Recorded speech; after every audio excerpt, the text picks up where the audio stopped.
This fascinating life story began when I was given a vacation.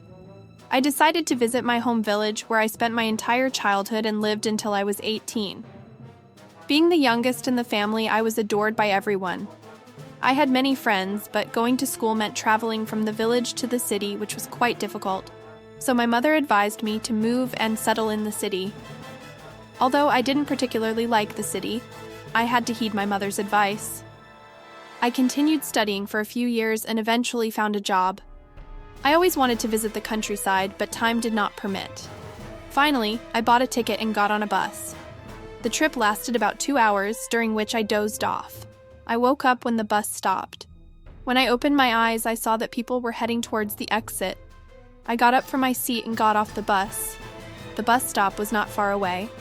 I took a leisurely stroll, and the house I once lived in showed up in the distance. As I got closer, I saw my grandmother, who was engrossed in some activity outside the house. She didn't recognize me at first, but when she realized who I was, she got excited. We entered the house, and she expressed her intention to cook something delicious. Since I was a little girl, I had always enjoyed all the dishes my grandmother cooked. However, it turned out that we were out of bread. I volunteered to go to the nearest store to get bread. My grandmother urged me to hurry, saying this in a firm tone of voice, but with a smile on her face. As I left the house, I ran into Henry, a high school friend who lived not far from Grandma. She always liked to talk, and from her, I learned that Anderson, our classmate who had been courting me since almost first grade, was having a party at his house. Basically, it's his birthday, and he's inviting all his friends and classmates in a hurry. I hurriedly headed to the store after saying goodbye to my friend. I promised to go over to her place to sit and talk longer. After quickly returning from the store, my grandmother and I ate dinner, chatted, and eventually went to bed. The morning greeted us with warmth. Sipping my coffee, I informed my grandmother of my intention to take a leisurely walk by the river.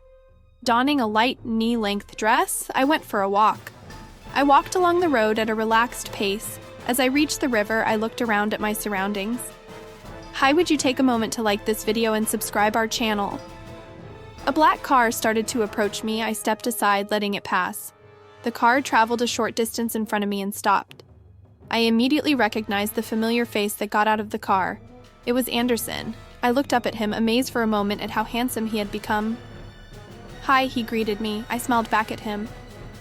Why are you walking alone at this early hour? He inquired. Couldn't sleep, so I decided to take a walk, I replied.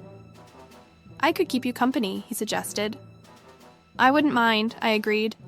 He held out his hand, and we headed toward the river together. We walked along the riverbank. Eventually, Anderson suggested we go for a swim. I hesitated, citing the fact that I didn't have a swimsuit. That's okay, he reassured me. I'm not going to watch. I'll go first, and you after me. He went into the water, and I followed. We started swimming and indulged in playful antics for about an hour. When I decided to get out of the water, Anderson came up to me. I had not the slightest desire to leave the place. It was at that moment that our love story began. It continued for a considerable period of time. Eventually, we got out of the water and headed to his car. Anderson graciously offered to drive me home. Upon reaching my house, he told me that I was like everyone else and that he had gotten everything he wanted. He ordered me out of the car, and foolishly I thought in my head that I would meet him and that he loved me. Please share in the comments your thoughts on where all the normal men have gone.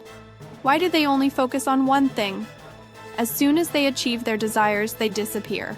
What actions should be taken in response to this? Where can I meet a decent man? Thank you for joining us on this emotional journey. How did you find the story? Let us know in the comments below. Don't forget to like and subscribe to our channel for more compelling narratives and engaging content. Your support means the world to us. Until next time, stay tuned for more.